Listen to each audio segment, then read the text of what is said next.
bahwa Nahdlatul Ulama kemarin bisa kita saksikan dengan peringatan 1 abadnya yang terbukti para Nahdlawiyin, Nahdlawiyat yang semula biasanya kita nyebut Nahdiyin, Nahdiyat, niku mungkin ada koreksi Nahdlawiyin, Nahdlawiyat. Tapi tidak apa-apa kita mengistilahkan, menyebut sebagaimana pada umumnya Nahdi, Nahdiyat.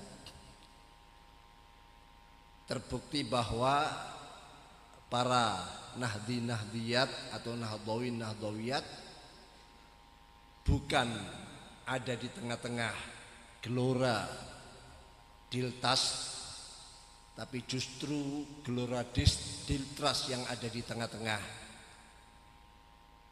para Nahdiyin, Nahdiyat yang sebesar itu tampak kecil gelora Diltras itu. Bahkan keberadaan Nahdiyin, Nahdiyat bukan hanya menguasai gelora Diltras, tapi juga sampai menguasai jalan tol.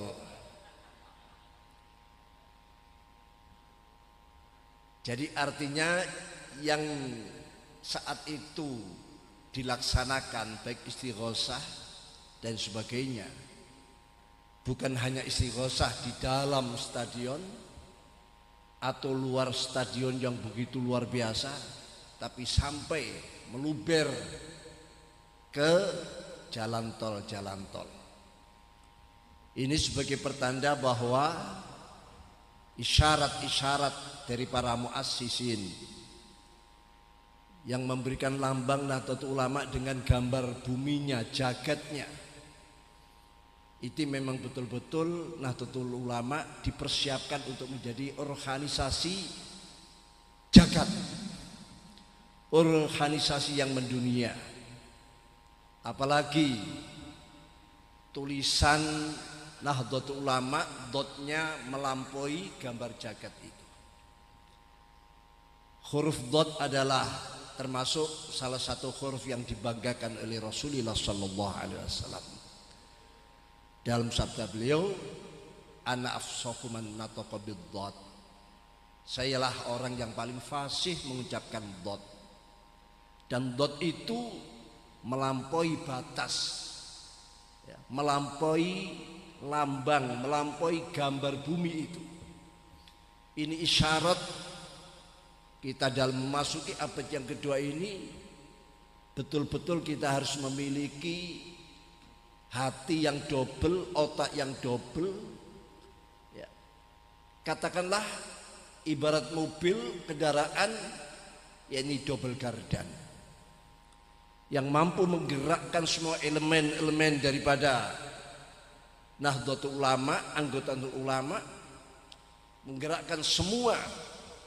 Terutama di dalam tema ini disebutkan adalah 1 abad Nahdlatul Ulama mengukuhkan kemandirian dan merajut kebersamaan. Ini penting karena di abad pertama kita ini sudah banyak dicap sebagai kelompok-kelompok organisasi yang distempel organisasi proposal. Organisasi proposal. Kalau kita melihat, kata orang, wajah-wajah kita yang tampak wajah proposal. Sebetulnya ada benarnya juga. Karena proposal-proposal itu sebetulnya adalah bentuk tagihan rekening kepada BUMN, kepada perusahaan-perusahaan, bahkan kepada negara. Karena kita organisasi yang telah diakui sebagai organisasi pemilik, organisasi pemegang saham terbesar berdirinya negara Indonesia dalam bentuk NKRI ini. Sehingga proposal-proposal itu kita ajukan untuk nagih hak-hak kita, nagih dividen hasil daripada pengakuan dan terbukti nyata bahwa NU adalah pemegang saham terbesar. Ini ada benarnya. Sampai kita menyodorkan parpol ikan saiki kena menani sing punya tugas itu tadi sampai disodori proposal. Mestinya tanpa proposal mereka harus tahu diri gitu loh. Ya. Mereka bisa menjual produk-produknya. Bahkan konglomerat yang ada berhasil sukses. Bahkan di Indonesia kita kenal ada 9 naga. Yang mana aset kekayaan 9 naga ini melewati jauh daripada aset negara. Disebutkan kalau dikumpulkan aset 9 naga yang jumlahnya ada 18 manusia, gelintir manusia, itu mencapai kurang lebih 82% daripada aset seluruh milik negara Indonesia atau bumi di Indonesia ini. Bayangkan 82% hanya dimiliki 18 orang. Artinya yang 12% sisanya itu dibagi-bagi. Ada Pak Khairul Tanjung, ada Pak JK, ada Pak Aksa, ada ini yang sekarang jadi menteri Sandiaga Uno, dan semuanya itu kebagian yang 12%. Lah entah panjenengan bagian yang keberapa ini saya tidak tahu. Ya.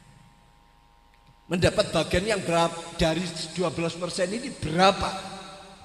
Mungkin 0,00000 baru 1 dibagi lainnya.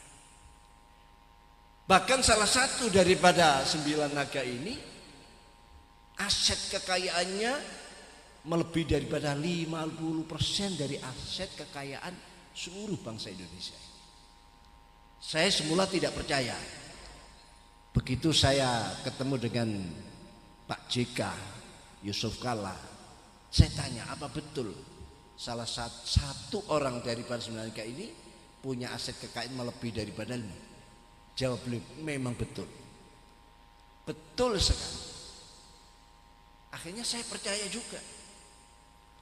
Oleh karena itu mulai memasuki abad kedua ini, kemandirian ini harus betul-betul menjadi sebuah program utama,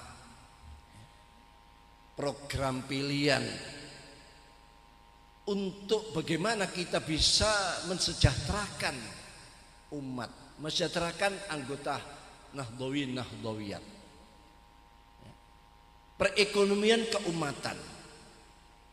Dulu pada Muktamar yang ke-39, ulama-ulama kita memikirkan bagaimana kita bisa bersaing dengan orang lain, dengan kelompok-kelompok lain. Maka dicetuskanlah sebuah program yang sangat mulia yang kita kenal dengan Mabadi Khairul Ummah. Prinsip-prinsip untuk menjadi umat pilihan, menjadi bangsa pilihan. Kalau ini betul-betul bisa kita laksanakan Mabadi Khairul Ummah ini, yang di situ ada al-adlu as-sidqu, al-adlu al-amanah, at-ta'awun, al-istiqomah.